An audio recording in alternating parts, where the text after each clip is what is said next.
Net দুনিয়া কাঁপাতে একের পর এক ধামাকা টুইস্ট ও চমকদার ঘটনা নিয়ে হাজির হতে যাচ্ছে দুনিয়া টাকার গোলাম নাটকের ২৮তম পর্ব।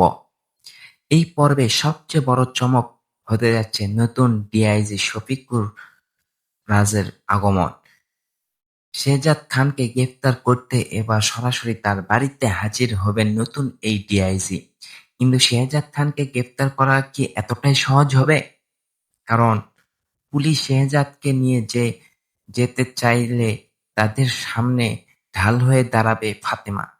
প্রয়োজনে শেহজাদকে রক্ষা করতে হাতে তুলে নেবে রিভলভার। আর ফাতেমার এমন রূপ দেখে রীতিমতো চমকে যাবে নতুন ডিআইজি। কিন্তু এখানেই ঘটবে আসল রহস্য। ফাতেমাকে দেখে হঠাৎ থমকে যাবে নতুন ডিআইজি, এমনকি তার হাত থেকে পড়ে যাবে পিস্তল। অন্যদিকে নতুন ডিআইজিকে দেখে ফাতেমার চোখেও দেখা যাবে বিস্ময়। কিন্তু প্রশ্ন হচ্ছে কেন? ফাতেমা আর নতুন ডিআইজি কি একে অপরকে আগে থেকেই চিনত? তাদের অতীতের মধ্যে কি লুকিয়ে আছে কোনো অজানা সম্পর্ক? নাকি এই সাক্ষাতের পেছনে রয়েছে আরো বড় কোনো রহস্য?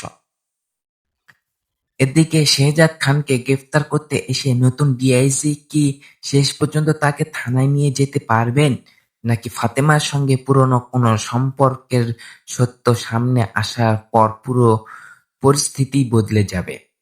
২৮তম পর্বে এই রহস্যের কিছুটা আভাস পাওয়া যেতে পারে। আরও একটি বিষয় নিয়ে দর্শকদের মধ্যে ইতিমধ্যেই কৌতূহল তৈরি হয়েছে। নতুন ডিআইজি এবং ফাতেমার আসল সম্পর্ক কি? এ বিষয়ে সামনে আরো বড় কোনো টুইস্ট আসতে পারে বলে ধারণা করা হচ্ছে। তবে বন্ধুরা, এগুলো এখনো নাটকের সম্ভাব্য গল্প ও আপডেট নিয়ে আলোচনা। আসল ঘটনা জানতে হলে অবশ্যই পর্বটি দেখতে হবে। আর এবার আসি সবচেয়ে গুরুত্বপূর্ণ তথ্যে। দুনিয়া টাকার গোলাম নাটকের ২৮তম পর্ব আগামী বৃহস্পতিবার দুপুর ১২টায় প্রকাশ হওয়ার কথা রয়েছে। নাটকটির পর্বগুলো সাধারণত রবিবার ও বৃহস্পতিবার প্রকাশিত হয়।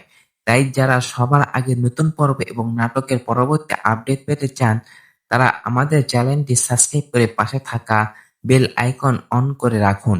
কারণ সামনে আসছে আরো নতুন নতুন টুইস্ট, রহস্য আর জমজমাট কাহিনী। আপনাদের কি মনে হয় ফাতেমা আর নতুন ডিআইজির মধ্যে সত্যি কি কোনো পুরনো সম্পর্ক রয়েছে? কমেন্টে অবশ্যই আপনার মতামত জানাবেন।